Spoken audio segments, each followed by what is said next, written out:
bakal kasih banyak materi ke Mas Sony nih malam ini nih, yang pertama ini. Jadi siap-siap ya Mas Sony ya. Iya. Oke. Ini full pakai Photoshop sama Maya ya? Iya. Kalau untuk yang awal-awal ini kita masih pakai Photoshop. Nanti di pertengahan itu pakai Maya. Mas Sony bisa pakai Maya? Bisa. Kemarin kan juga belajar sedikit Maya. Oke. Cuma yang komposnya nggak tahu. Oh, kompos itu pakai After Effects kita. Iya, After Effects. After Effects. Nah, kalau Mas Sony udah belajar di hidangan prasmanannya, itu semestinya saya lebih enak ngajarin tentang matte paintingnya. Jadi nanti tinggal kasih tahu ke Mas Sony teknik kamera mapping. Nah, itu pakai Maya. Jadi dari matte painting di Photoshop, masukin ke Maya, di animasi tuh matte paintingnya kita tuh. Nah, kayak gitu. Jadi aku bakal ngajar itu juga ntar. Oke, aku bakal share screen. Ya, share screen. Oke, Mas Sony kelihatan screen saya nggak? Iya, kelihatan. Kelihatan ya? Oke, ya kita mulai aja. Oke, jadi kita masuk ke minggu pertama Digital Compositing Online Course. Terima kasih ya Mas Sony ya, udah ikut pembelajaran online course kita. Nah, ini breakdownnya. Bentar.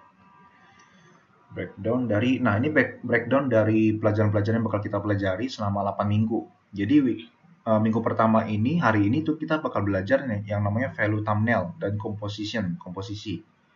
Terus yang kedua, color digital painting. Jadi ini lumayan padat nih pelajaran-pelajaran yang saya kasih ke Mas Sony ini lumayan padat. Terus yang ketiga kita udah masuk ke basic matte painting. Nah yang keempat itu matte painting extension. Berarti Mas Sony ada basic ini nggak, digital painting nggak? Pernah nggak melakukan digital painting? Ada ya dikit-dikit ya? Nggak jago banget tapi bisa. Ya nggak apa-apa. Terus yang kelima kita masuk ke matte paintingnya sendiri. Terus yang keenam kamera mapping. Nah kamera mapping ini gimana caranya kita bawa matte paintingnya itu menjadi animasi. Nah gitu, itu menarik. Terus week yang ketujuh kita masuk ke compositing pakai After Effects. Jadi hasil dari render kamera mappingnya itu kita belah-belah, foreground, middle ground, background, terus kita masukin ke After Effects, compositing di situ, terus jadi hasilnya, jadi hasil akhirnya gitu loh. Terus yang ke-8 nanti Mas Sony presentasi final tugasnya Mas Sony gitu. Nanti di minggu yang ke-7 itu aku share, Mas Sony bakal bikin apa aja buat assignment-nya. Nanti week yang ke-8 itu nanti ini, week yang ke-8 Mas Sony presentasi hasilnya gitu. Nah, terus di dapur animasi ini kan kita kan punya channel dan networking ke industri gitu ya.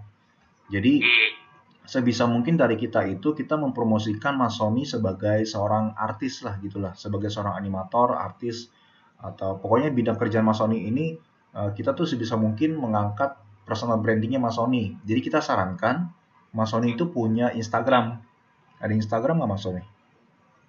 Punya Instagram, punya. Tapi jarang share juga sih. Jarang share ya? Nggak pernah upload juga. Iya. Jadi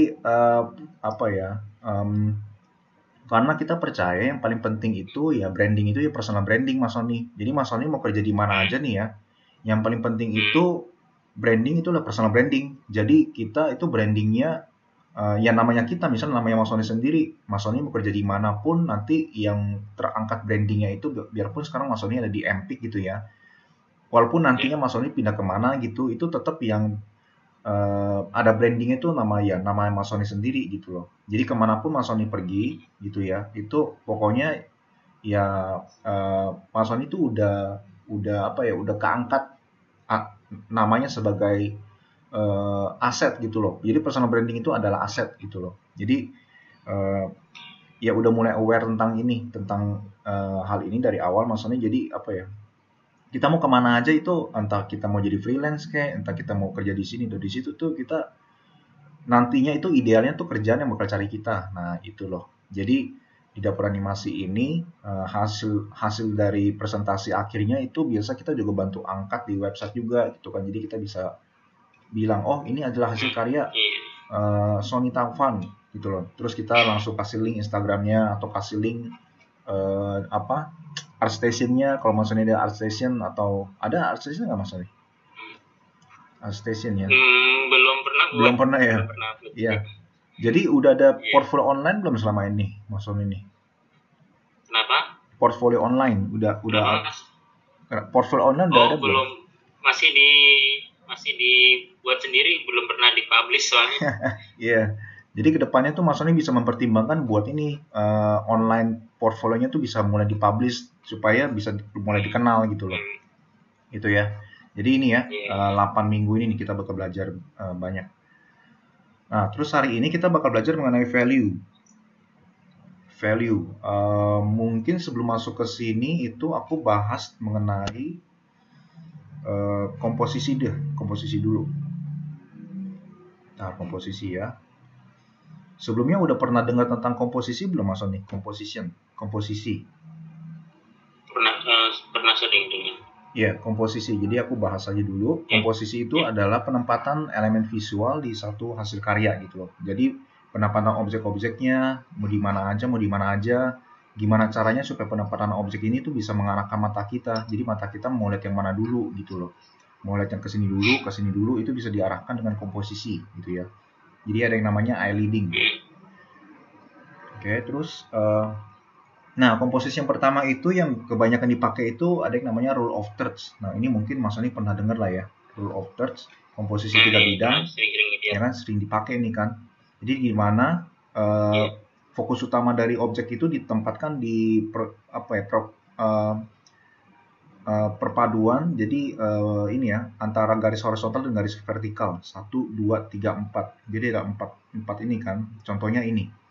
Jadi fokus utama dari gambar ini, dari scene ini itu ada di intersection ya, pertemuan antara garis horizontal dan garis vertikal nih, yang ini nih, gitu.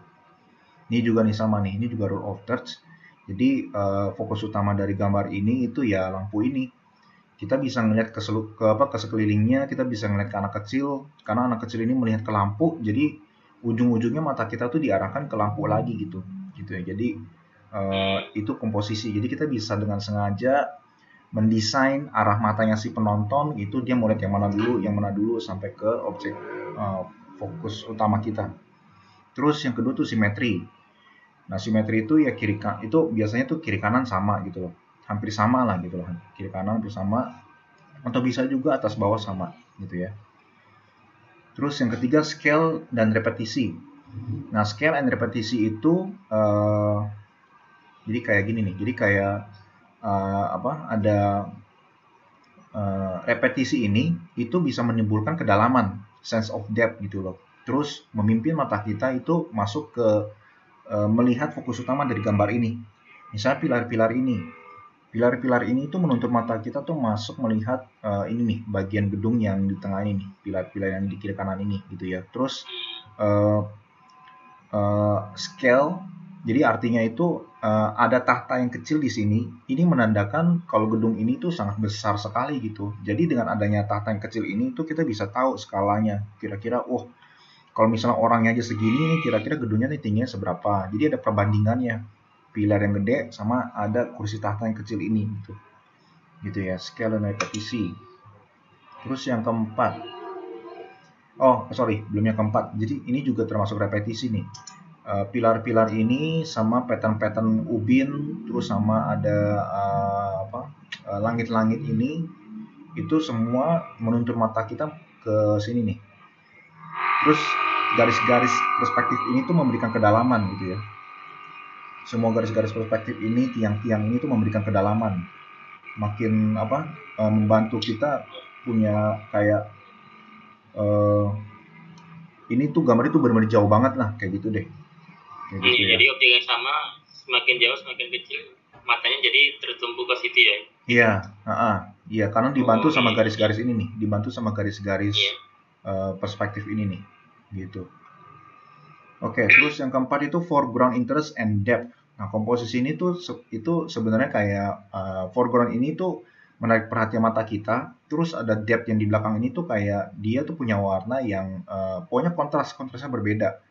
Jadi foreground ini kontrasnya itu sangat kontras sekali gitu ya. Terus backgroundnya itu nggak terlalu kontras. Jadi ada perbedaan yang jelas jauhnya antara background ini sama foreground ini. Jadi ada perbedaan yang jauh yang jelas gitu loh. Ini tuh jauh di sana, yang ini lebih dekat sama mata kita, gitu.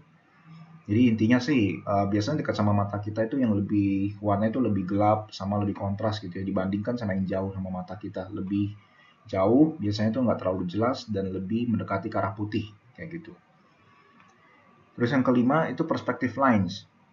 Nah, perspective lines ini itu ya secara sederhana kayak garis-garis perspektif ini itu menuntun mata kita ke tengah. Misalnya kayak ini ada garis-garis perspektif ini kan. Ini semuanya tuh pokoknya menuntun mata kita ke arah sini, ke arah tengah gitu loh, perspektif line. Kita bisa memakai komposisi ini buat kayak ini nih. Kita bisa memakai komposisi perspektif line, kita bisa pakai ini buat menuntun mata si viewer, ya pokoknya menuntun dia ke sini. Kayak gitu ya. Jadi ini mirip-mirip sama yang repetisi tadi tuh. Iya benar ya, yang repetisi tadi. Terus yang keenam, frame within the frame. Ini kayak ada bingkai di dalam bingkai. Jadi kayak di dalam gambar ini itu ada bentuk-bentuk yang berfungsi sebagai bingkai. Misalnya kayak jendela atau ini kan kayak batu-batu gua gitu ya. Ini berfungsi sebagai bingkai nih. Sebagai bingkai membungkus gambar yang ada di sini. Gitu ya kan, frame within the frame. Terus contohnya juga bisa seperti ini.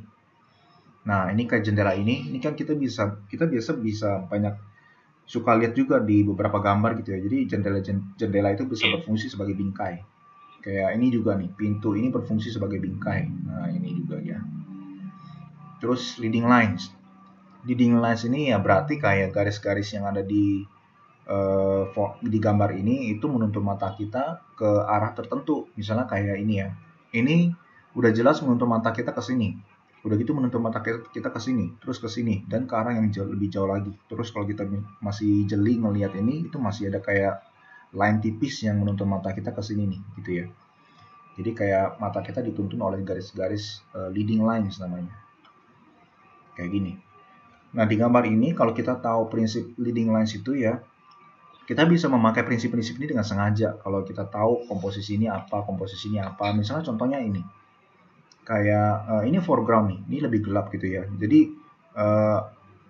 aku bisa dengan sengaja menuntun mata si viewer melihat ini dulu, atau melihat yang ini dulu, melihat yang ini, nanti ikutin bentuk batu karang ini, bentuknya ke sini gitu kan, terus mata kita ke sini, habis ke sini mata kita ke sini lagi, terus ngikutin aliran sungai ini, naik ke sini, melihat ini, terus ke sini, balik lagi ke sini lagi kayak gitu. Jadi kita bisa untuk mata si viewer gitu. Kalau tahu prinsip ini, kita bisa memakai prinsipnya dengan sengaja gitu ya. Kayak gini, set gitu. Nah, ini juga nih leading lines nih. Mata kita ini pertama-tama lihat yang ini dulu, habis itu ngikutin garis, terus langsung ke pojok sini. Set gitu. Ya. Terus diagonal dan triangles yang ke-8. Jadi diagonal dan triangles itu ya di gambar kita tuh ada komposisi kayak bentuk segitiga di dalamnya. Ada garis-garis diagonal sama bentuk segitiga gitu ya. Jadi secara gampangnya sih itu sih diagonal dan triangles. Terus yang ke-9 patterns dan textures. Nah, patterns dan texture ini kayak ada pattern yang berulang gitu loh. Ada pattern yang berulang sama tekstur yang berulang. Jadi kayak ada tekstur-tekstur yang berulang, terus ada pattern yang berulang, ada lampion yang berulang-ulang gitu kan. Nah, ini apa ya? Ini bisa menjadi termasuk salah satu komposisi juga gitu ya. Ada pattern-pattern dan tekstur yang berulang gitu. Kayak gini. Mirip sama yang tadi sih, yang repetisi juga sih. Cuma ini mungkin lebih spesifiknya kayak pengulangannya itu berupa pola tekstur juga gitu ya, kayak tekstur ini, tekstur tembok, terus bentuk ceiling ini gitu ya, kayak gitu. Terus fill the frame. Nah, komposisi fill the frame ini berarti objek ini tuh hampir memenuhi kamera gitu loh. Jadi kayak gini ya, kayak gedung ini tuh hampir memenuhi seisi kamera gitu loh. Fill the frame, dia benar-benar ngisi frame-nya gitu ya. Terus yang ke-11 itu negative space. Negative space itu berarti kayak ada ruang kosong yang ada di atas ini nih. Ruang kosong ini dengan sengaja dibuat, maksud bukan dibuat sih, tapi dengan sengaja dibiarkan supaya bisa memberikan fokus yang lebih besar, lebih kuat di objek yang terisi, yang bukan di negative space gitu. Contohnya ini. Negative space ini bisa berfungsi juga buat mengistirahatkan mata kita.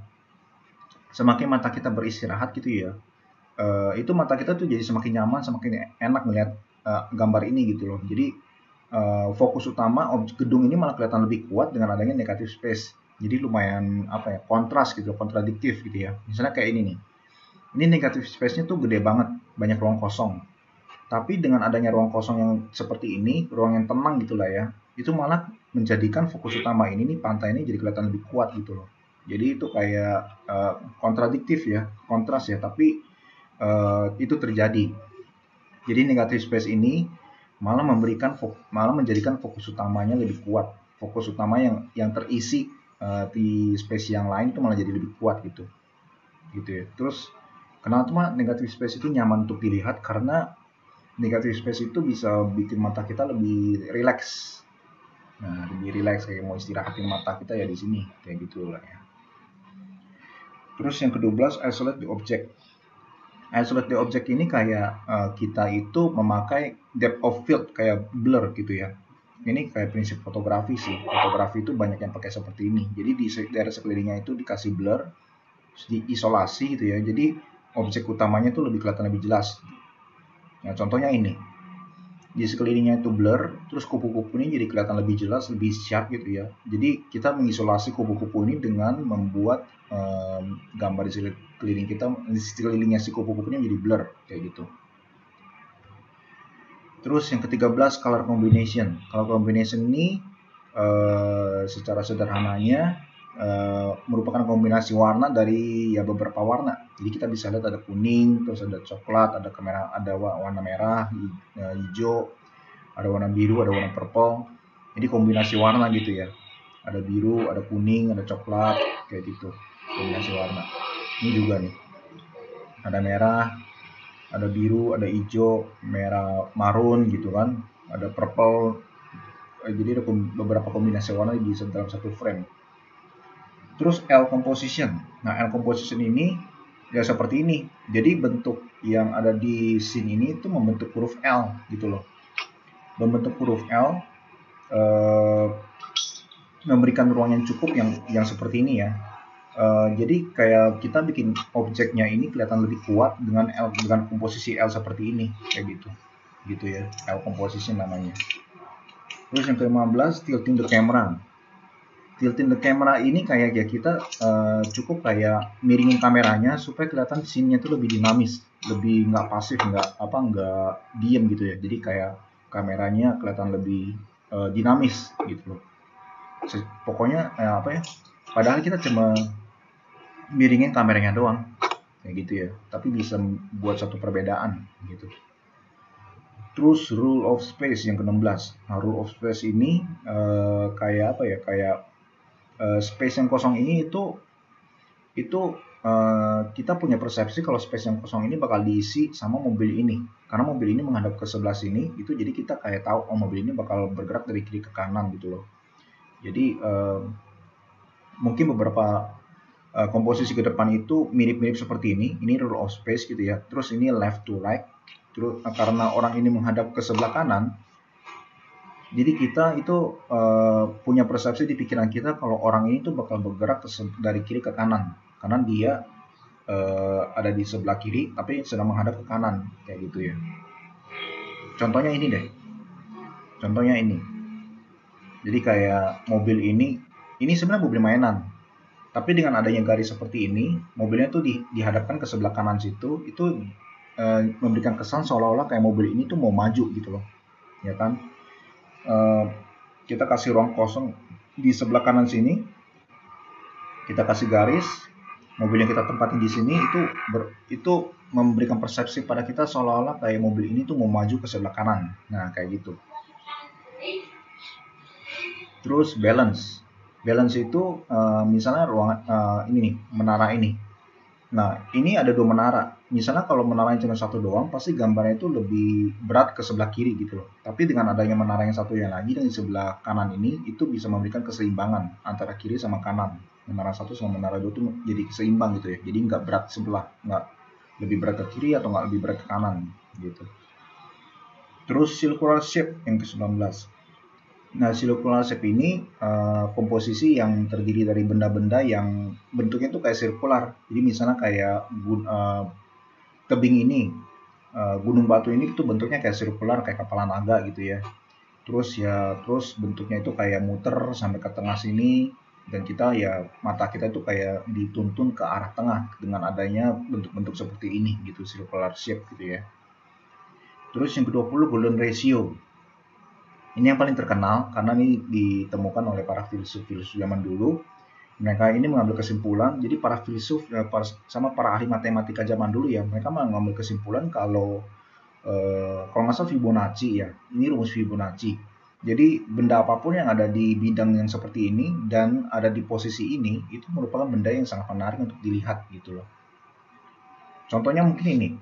Nah, dari gambar ini Mas Sony tuh tahu nggak kira-kira yang mana jadi fokus utama dari gambar ini, dari foto ini?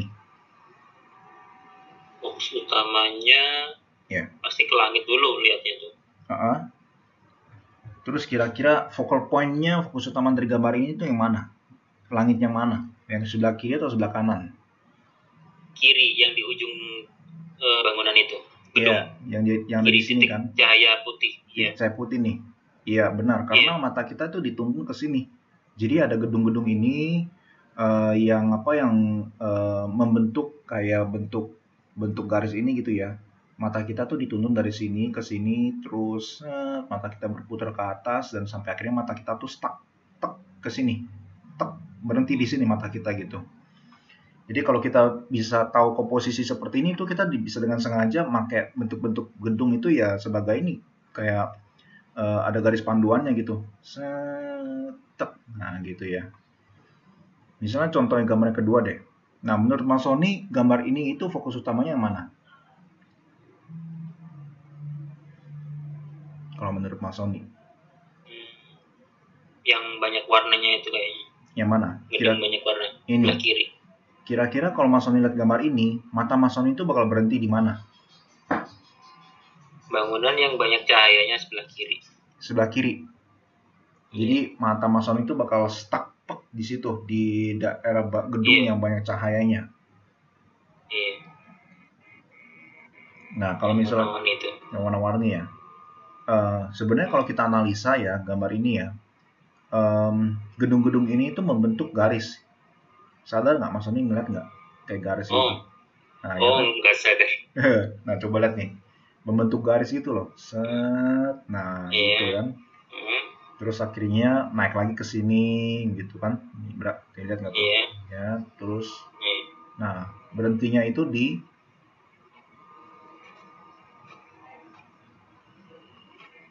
di sini nih Mas Sony tuh. Oh, pusatnya situ. Iya, jadi sebenarnya dari gambar ini itu ya pusatnya itu jadi mata kita tuh dituntun dari mungkin Mas Sony ingat itu kesan pertama. Jadi mata kita yang pertama-tama memang dituntun dari sini, gedung yang berwarna gitu ya. Iya. Sampai akhirnya menuntun mata kita tuh ke gedung yang atas ini. Nah, ini gedung atas ini kan gedung yang outstanding sendiri ini ya. Dia itu terang sendiri dibanding backgroundnya yang gelap gitu. Jadi gedung ini tuh sebenarnya kelihatan outstanding dibanding gedung-gedung yang lain sih. Yang ini nih. Gitu. Nah, itu ya. Jadi itu golden ratio. Oke.